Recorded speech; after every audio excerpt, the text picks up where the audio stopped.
Today was her birthday, and it felt appropriate that she was spending it with death.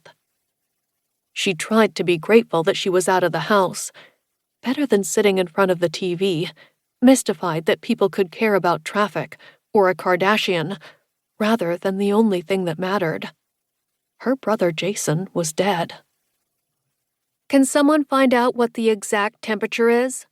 she asked, without looking back at the 3 men clustered at the door. Besides Baker, a young uniformed officer, and a tall straight-back guy whose name she hadn't caught hovered at the entrance. She heard footsteps walking away and assumed the officer was looking for the answer. She waited 20 seconds and spoke again, without turning.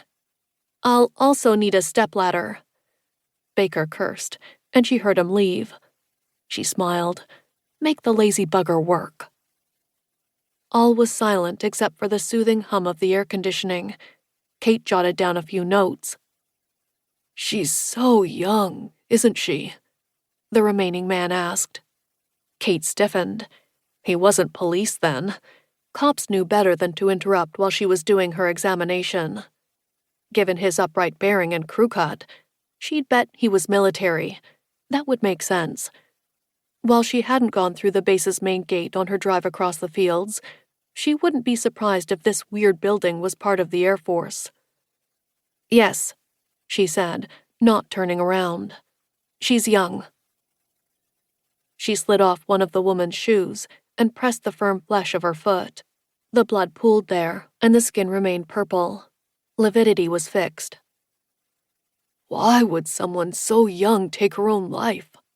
Tragic." The man's voice was deep, but almost plaintive, like a child's. She scowled. "Well, bad stuff happens. Jason's plane had crashed into the jungle." Her breath caught in her throat. She put a hand on one of the metal shelves to steady herself. Even through her glove, she could feel its biting coolness. "You okay?" The man's solicitous tone nearly brought her to tears. "I'm fine," she said. "Where's that goddamn ladder?"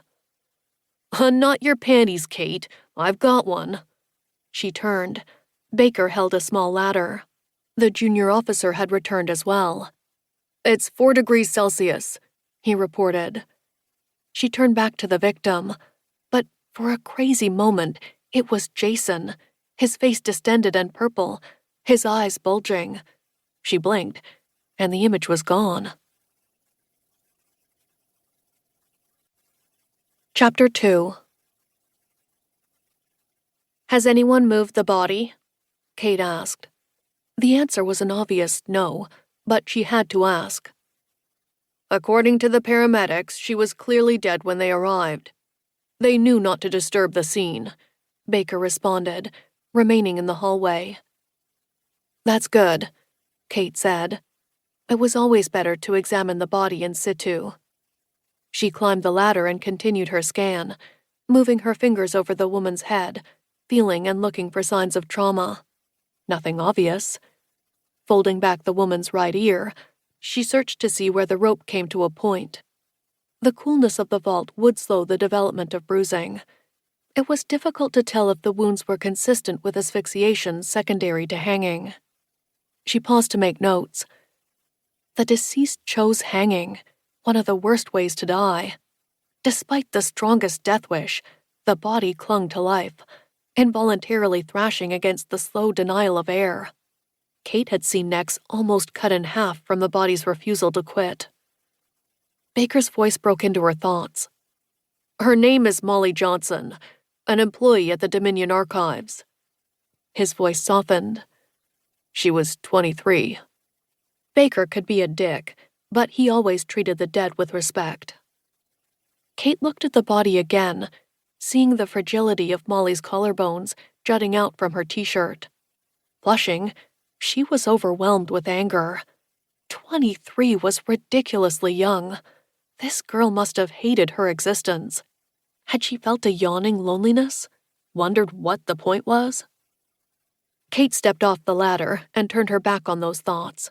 Baker and the 2 others stared at her expectantly, but she couldn't find any words. "Suicide, obviously."